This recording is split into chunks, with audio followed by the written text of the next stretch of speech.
Well, hello there, YouTube, and welcome to a soaking wet Tuesday, the 12th of November. Look at all the dog bone pieces and toys and stuff.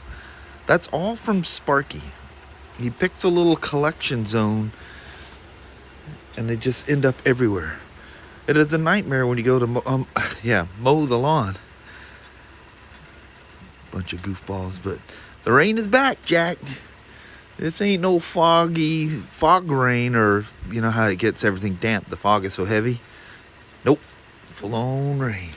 All right, let's start off our day. A wet day. Well, there, little woman. Yes, no, It's decidedly wet out here today. very wet. Daggum. All the way. It was just a downpour the whole way. Hate the rain. It's just a sprinkle out here right now, but everything's wet. Yeah. All right. So we're not going to get wet. I'm going to say goodbye. All right. Have yourself a wonderful Tuesday. You as well. Yep, and I'll see you in the passings. Okay. All righty. Love you, babe. Love you. See you. Bye. Bye. Bye-bye.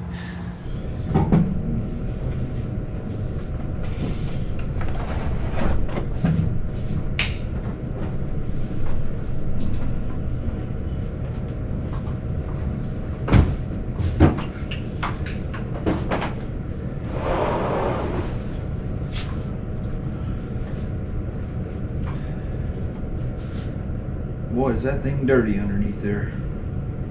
Wow. It's amazing the dirt that gets inside these things. Clean them all up on the outside, but what's underneath can be pretty scary.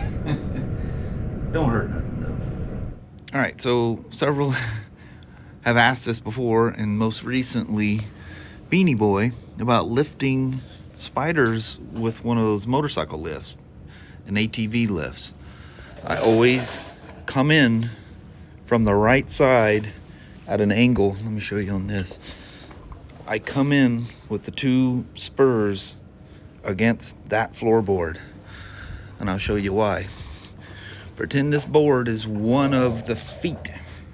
So what I do is I come in and I put one of the feet, because right here is a cross frame between the front and rear. And it's coming out and supporting all this stuff on the side. So what you do is you put one of the feet so it crosses over this frame support right here. So it's grabbing the bottom of the engine or the main frame and that cross support. And then in the back here, this is a support for the outside here, and this one's a heavier bar and it's bolted to the frame. The other side I can show you when I have the transmission, the hydraulic control module filter off. That one just bolts to the inside of this bracket here. It doesn't have the strength. So the other foot I have coming across this back bar. And when you pump it up between those two, that Spyder will come straight up, nice and flat. And you'll feel it. As soon as you start pumping it, the Spyder is going to feel secure. And of course, until you lock the jack down, it's, you know, the arms are flimsy. So you have to lock it down to make it work, or to be stable. Like if you're gonna, because you know you can pick the wheels. Good Lord, 1.5 feet off the ground maybe, and you can just spin the wheels and get in there and wash them real good. But I'll talk to you guys about using a floor jack to either move around or even spin the bike around. You can't work on it this way. I mean, you can lift it up to do like your belt or whatever in the back. But if you need to move your bike around in the shop or whatever, or just turn it around in a single spot, it's very easy to do. It's just using that center frame piece, and depending on where you put the jack is to whether it lifts the front or rear or all three. So if you're going to use like a typical, you know, the round-headed floor jack, this is a round-headed floor jack for the moment here anyway. So if you want to lift the rear up with one of those type of jacks, it's better to have those scissor jacks. They're just safer and everything else. You want to be careful about two things. This is your pre-muffler, and within that is the cat. But this is a bracket. This is the front lower hanger for that. You don't want to lift on that. That's just thin metal, and it's just rubber bushings. And these the little 6mm bolts is just a tab extending out. So the openness of the frame and these little things, you just don't want to lift there. Where I lift is right where this bolt goes all the way through the frame. I lift right there. And if I have a flat floor jack, you know, those scissor jacks like we use here at the shop and I use at home, you can extend out over here because the bulk of the weight is going to lift on the frame right there.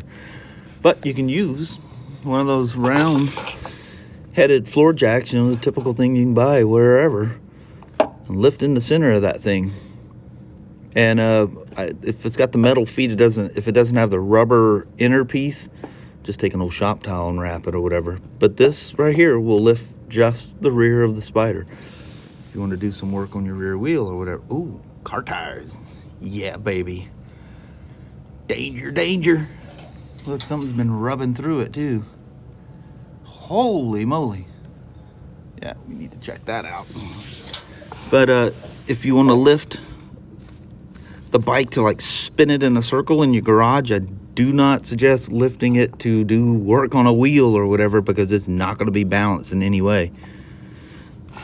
I lift just slightly forward of that. Play around with it, you'll see which one lifts, because if you get too far forward, it just lifts the front, but it will not collapse the frame. And we have one of these, I think we got this at Harbor Freight. Oh, look, somebody's been doing it. They just throw a rag on there. And you can lift up. It ain't gonna hurt anything if you don't put a rag on there. I mean, if you ride your Spyder like a crazy person, you can end up scratching the bottom of the frame anyway. You guys ever go over a jump or something, or you know, where the road woof sends you flying, or you get right at the very bottom of a hill, you're going too fast and you frame bounce the Spyder, it'll hit the whole bottom of the frame. Freaks you out. Doesn't do anything weird, but it freaks you out. If you collapse all three wheels at once, the frame will do a touchdown. And oddly enough, you gotta look hard to find where there's any scraping. What you'll see is a little bit on the plastic pieces that protrude down a little farther. But it's crazy, it doesn't hurt anything. Makes a lot of noise and scares the heck out of you though. Anyway, that's Larry's RT. If I had a demo or something down here, I'd lift it. But I'm not gonna lift a customer's bike. Probably wouldn't like that. Especially if I put it on video. He probably really wouldn't like that. Dude, what are you doing?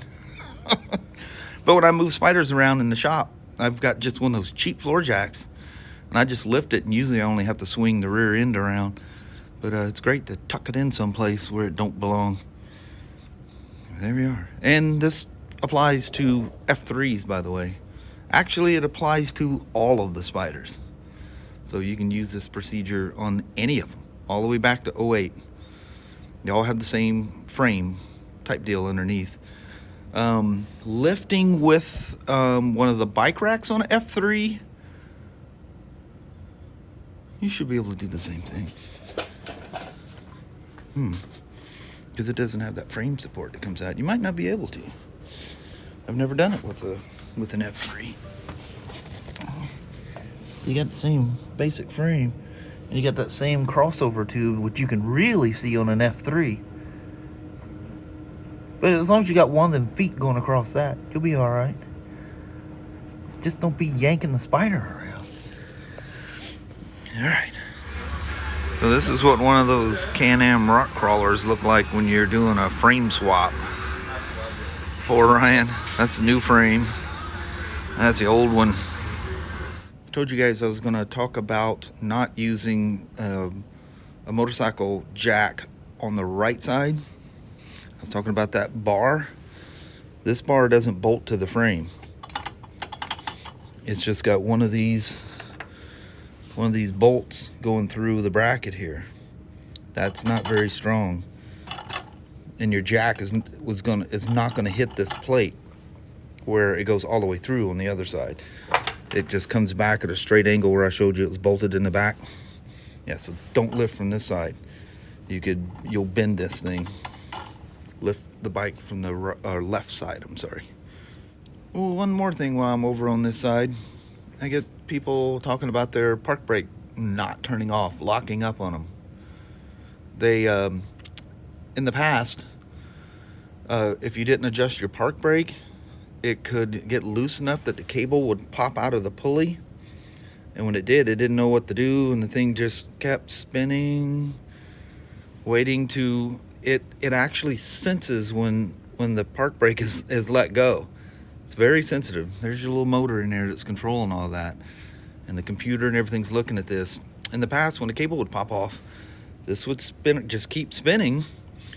And when it made it to this micro switch, which is not cheap, by the way, it would just take this arm and either rip it off or bow it over backwards. Well, when this is depressed, it's telling the bike that the park brake is off. This is what pushes down on it. Tells it the park brake is off. So two things can happen here. Once that touches that, in the old ones, it would just shut the motor off. But in the past, it didn't always know that. Well, anyway, there's new logic in the 1330s. The park brake, I almost swear there was 2 micro switches on the old ones, but I may be incorrect on that. So two things. I think there's only 1 micro switch. There's more computer logic going on here, and the park brake is self-adjusting. Remember how you had to take them off and move them a spline or 2 more, when there's a big old pulley in the back here? You remember those? Well, so these are self-adjusting. Well, they're only self-adjusting to a point, and then they don't adjust anymore. What you need to, and usually when it gets to that point, it's because the cable is not adjusted. It's just a cable. They stretch. So if it locks up on you, and you can't get it to unlock, it takes 2 12mm wrenches, and you loosen those pinch bolts. And as you can see, there's a notch in that, and you can just literally, even with the park brake activated, just reach in there and yank real hard. It'll slide right out. It'll slide right out of that slot. Now you reach up and you can turn the park brake off, but the bike is no longer secured with that cable not attached. But so you get it to unlock, and then you slide that cable back on, and you want to take almost all the slack out of this. This is with the park brake off. All the slack out to where it's not going to bow now because it's locked, to where you can barely move it. But you need to be able to slide this block back and forth. You can see the block is wider than the arm it's holding onto, so that will slide back and forth, and you'll feel it go click clack click clack. You should feel the movement in that, but very little to no bowing in that cable. If you push on it hard, obviously it's going to swing the arm forward. So anyway, that needs to be tight without putting pressure on the arm. That's why you click this back and forth. You can tell it's not pushing on the arm. And then very carefully tighten your pinch bolts. You got to watch, because the cable's going to try to turn it. You got to play with it a little bit, but in the end, you want to have very little bow to no bow in the cable, and you still need to be able to move that block. If you can't move that anymore, it's pushing on the arm too hard, and then just loosen it up. You got to play with it a little bit, but from there it'll stop locking up on you. Ain't nothing worse than getting off work, stopping by, get yourself a 6-pack, come back out, and your bike won't unlock. Then you look like an idiot. All the people are going, that's one of them nice Spyders, but too bad the park brake don't let go to let the guy drive away. And there's no maintenance schedule for adjusting that cable, so it's just something you need to look out for. When you get some miles on it, take a look, because it's going to leave you stranded, and you're going to be wondering what in the heck to do. If it does, unloosen the pinch bolts, just yank the cable off. Don't take anything else off. And then when you get home, or where you get into a safe place, secure the vehicle, because again, you're not going to have a park brake, and adjust that cable. That's it. Check it out. I found one clean spot on this entire Spyder. A brand new HCM filter. Good Lord. What I tell you, you add some clouds to it and it just gets pitch black out here. Man. Yeah. You guys will probably be entertained. 2 things. Neither one of these lights out here are working. And look at that one. It's still got the dangling door. I'd be a little afraid to park underneath that one. What if that glass bulb just comes sailing out of there? Alright, heading home. Little woman, you ready to head home north to Alaska? Home. That's where I want to go to. Yes. Let's make that happen. Sounds good. Alright. All right, hubby. Well, hello there, YouTube. Sorry about all the carrying on dogs out there. Yeah, The nightly ritual of coming home. I know it. So you guys that like the tech talk on spiders, there you go.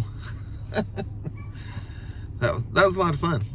That's kind of fun to like answer comments with the videos whenever I'm able to do that. I like doing that. Oh, that's cool. That's kind of fun. So you don't even know what I did today. No. I was down the dungeon doing my thing. Yep, hubby doing the same thing. And I was answering comments that were asked with the video. I thought, you know what? What's that? I said I figured. Oh. After you said that's what you were doing, so that's cool. Anyway, that was a lot of fun. Hope you guys enjoyed that.